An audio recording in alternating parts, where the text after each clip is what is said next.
Early pregnancy के ऐसे कौन से साइंस होते हैं जिनसे कि आपको पहले ही पता लग जाए, मतलब आपको अपने पीरियड्स मिस करने से पहले ही पता चल जाए कि आपने गर्भ धारण कर लिया है। Welcome back to my channel, I am mom to be. इस चैनल के थ्रू मैं अपनी प्रेगनेंसी जर्नी आप सबके साथ शेयर कर रही हूँ और आप सबके क्वेरीज को और आप सबके क्वेश्चंस को मैं सॉल्व करने का ट्राई करती हूँ। आप सब लोग जो है मेरी तरह एक हेल्दी और एक हैप्पी प्रेगनेंसी की जर्नी को कंप्लीट कर सके।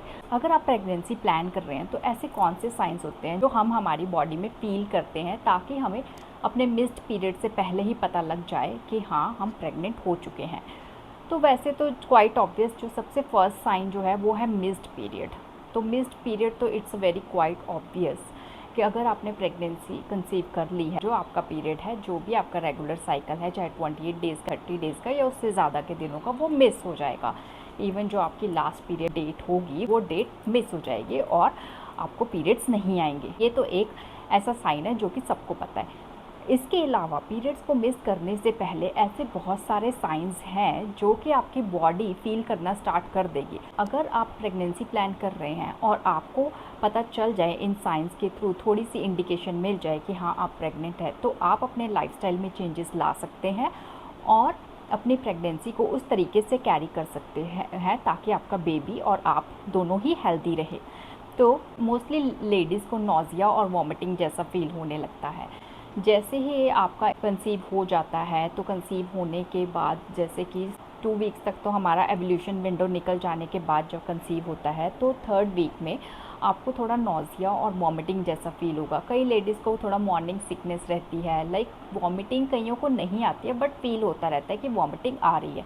तो ये भी एक अर्ली प्रेगनेंसी का साइन है। नेक्स्ट है कि आपको बहुत टायर्डनेस महसूस होगी या बीच बीच में थोड़ा हल्का सा चक्कर आ जाएगा, या फिर आपको लगेगा कि आप काम करते करते बहुत जल्दी थक गई हैं, और या फिर आपको लगेगा कि आपके अंदर पहले जैसी एनर्जी नहीं रही, थोड़ा सा काम करते हैं और फिर थक जाते हैं। तो ये भी एक अर्ली प्रेगनेंसी का ही एक साइन है।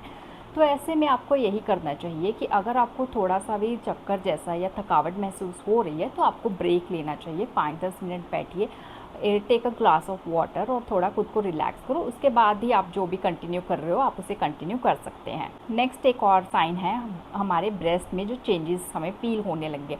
हमें हमारी ब्रेस्ट में हल्का हल्का जो पेन रहना लगेगा या फिर हमारे ब्रेस्ट थोड़े हैवी हो जाएंगे, हमें फील होगा कि थोड़ा हैवीनेस सी महसूस होगी हमें। तो ये भी एक अर्ली प्रेगनेंसी का ही साइन है। तो ये साइन जो है कईयों में, जितने भी मैं आपको साइंस बता रही हूँ, कईयों में ये जल्दी महसूस होने लगते हैं, कईयों को थोड़ा लेट महसूस होते हैं, कईयों को महसूस ही नहीं होते हैं। तो ये बॉडी टू बॉडी वेरी करता है, हर ह्यूमन बॉडी जो है अलग तरीके से इंडिकेट करती है। तो हाँ, changes in breast is also a sign of early pregnancy. Next आप नोटिस करेंगे कि आपका जो ब्लैडर है वो आप कंट्रोल नहीं कर पा रही है। आप भले ही पानी कम पी रहे हो बट आपको बार बार ऐसा फील होता रहेगा कि आपको वॉशरूम जाना है।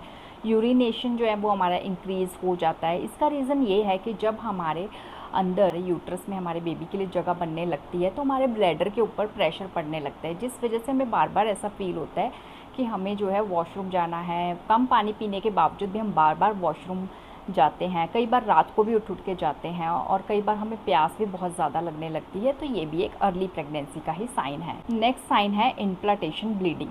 ये सब में नहीं होता, ये बहुत ही कम में होता है बट कई लेडीज़ में होता है। ऑलमोस्ट मान लो कि 100 में से 50% लेडीज़ में ऐसा होगा कि जैसे ही इम्प्लांटेशन होगा तो उसकी ब्लीडिंग होगी। तो ये बहुत ज़्यादा नहीं होते, ये हल्की सी स्पॉटिंग या हल्के से ड्रॉप्स जिनको हम एज अ पीरियड भी समझ लेते हैं, बट इसका कोई पेन इतना ज़्यादा नहीं होता है और बहुत हल्की सी स्पॉटिंग होती है और फिर थोड़ा सा ही होता है, बिल्कुल पीरियड जैसा फ्लो नहीं रहता। इसे हम इम्प्लांटेशन ब्लीडिंग कहते हैं। ये भी एक अर्ली प्रेगनेंसी का ही एक साइन है। कई लेडीज़ का एक्सपीरियंस रहा है कि उनको जो है फूड क्रेविंग्स होने लगती हैं, उनको अलग अलग चीज़ें खाने का मन करने लगता है। किसी को शुगर खाने का मन करता है, किसी को सॉल्ट या स्पाइसी खाने का मन करता है, किसी को थोड़ा खट्टी चीज़ें खाने का मन करता है। तो हाँ, लेडीज़ में जो फूड क्रेविंग्स होती है वो भी एक अर्ली प्रेगनेंसी का साइन है।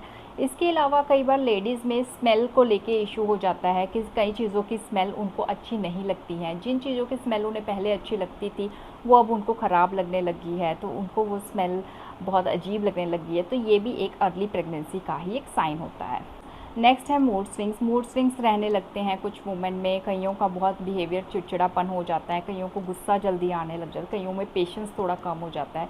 तो हाँ, क्योंकि हमारी बॉडी में सारे हार्मोन्स जब चेंज होते हैं तो उसी वजह से ये मूड स्विंग्स का इशू भी आता है। तो अगर ऐसा आपके साथ हो रहा है तो आप समझ जाइए कि ये जो है एक अर्ली प्रेगनेंसी का साइन है, और आप अपने आप को और अपने फैमिली वालों को और अपने आसपास के एनवायरनमेंट को आप उस तरीके से ही डील करें। कुछ फीमेल बताती हैं या कुछ फीमेल्स जो है वो फील करती हैं कि उनके लोअर एब्डोमेन में हल्का सा पेन रहता है। जैसे कि हमें पीरियड्स में पेन होता है, बट पीरियड्स का पेन तो बहुत एक्सट्रीम लेवल पे होता है, बट ये जो हल्का हल्का सा पेन होता है ये भी एक अर्ली प्रेगनेंसी का साइन है। वो इसलिए होता है कि जैसे हमारे यूट्रस में वो बेबी के लिए जगह बनने लगती है, तो वो यूट्रस स्प्रेड होता है, वो बड़ा होने लगता है, तो हल्का हल्का हमें पेन महसूस होता रहता है। बहुत स्वीट सा होता है, लाइट सा होता है, ये इतना एक्सट्रीम नहीं होता है। बट अगर आपको ऐसा पेन महसूस हो रहा है तो आप समझ जाइए ये भी एक अर्ली प्रेगनेंसी का ही साइन है। कुछ फीमेल्स में जो है बैक पेन का इशू रहता है, उनकी बैक में थोड़ा हल्का दर्द रहता है या लेग्स में थोड़ा पेन रहता है, तो ये भी एक अर्ली प्रेगनेंसी का ही साइन है। ये बहुत एक्सट्रीम नहीं रहता, हल्का हल्का सा रहता है, बट हाँ हमारी बॉडी में हार्मोन चेंज की वजह से ये बैक पेन आना और लेग्स में पेन आना भी ये एक साइन ही है। तो जितने भी मैंने साइंस बताए हैं तो ज़रूरी नहीं है कि सबको ऐसा सेम महसूस हो। कईयों को ये बहुत जल्दी महसूस होते हैं, कईयों को लेट महसूस होते हैं, कईयों को महसूस ही नहीं होते। तो स्पेशली जब वुमेन जो है प्रेगनेंसी प्लान कर रही होती है तो उनका इन चीज़ों पर ध्यान रहता है, तो उनको ये चीज़ें महसूस होती है। जिन्होंने नहीं प्लान की होती, अनप्लान्ड हो जाती है, तो उनको पता ही नहीं चलता है कि उनको कोई सिम्टम भी फील हुआ था। उनको सिर्फ मिस्ड पीरियड होने के बाद जब वो टेस्ट लेती हैं उनको तभी पता चलता है। तो ये बॉडी टू बॉडी वेरी करता है कि किसी को ज़्यादा महसूस होता है, किसी को कम महसूस होता है। बट हाँ, अगर आप प्लान कर रहे हो और अगर आपको ये सब इनमें से कुछ भी साइंस महसूस हो रहे हैं तो आप समझ जाइए कि आपने कंसीव कर लिया है। आप फिर अपना उस तरीके से ध्यान रखें ताकि आप अपनी बॉडी का और अपने आने वाले बेबी का अच्छे से ध्यान रख सके। और यस, मिस पीरियड होने के एटलीस्ट 14 डेज़ के बाद आप यूरिन टेस्ट ले सकती हैं, क्योंकि 14 डेज़ के बाद ही टेस्ट में आएगा। अगर आप ब्लड टेस्ट करवा रहे हैं बीटा HCG तो उसमें वो आप 7 डेज़ टू 10 डेज़ के बीच में करवा सकती है पीरियड मिस होने के बाद, तो उसमें आपका एक्यूरेट रिजल्ट आ जाएगा। ऐसी ही वीडियोस देखने के लिए आप मेरे चैनल को सब्सक्राइब ज़रूर कर लो, लाइक कर लो। अगर आपके कोई भी डाउट्स और क्वेरीज़ है आप प्लीज़ मुझे कमेंट बॉक्स में बताइए। और अगर आपका कोई भी ऐसा टॉपिक है जिसके बारे में आप डिस्कशन करना चाहते हैं या फिर आपको डाउट्स हैं, तो मैं थोड़ा सा रिसर्च करके और फिर मैं अपने एक्सपीरियंस के साथ आपके साथ शेयर करूँगी ताकि आपकी भी ये जर्नी ईजी हो सके। आज की वीडियो में बस इतना ही। Thanks for watching and don't forget to subscribe my channel and happy pregnancy.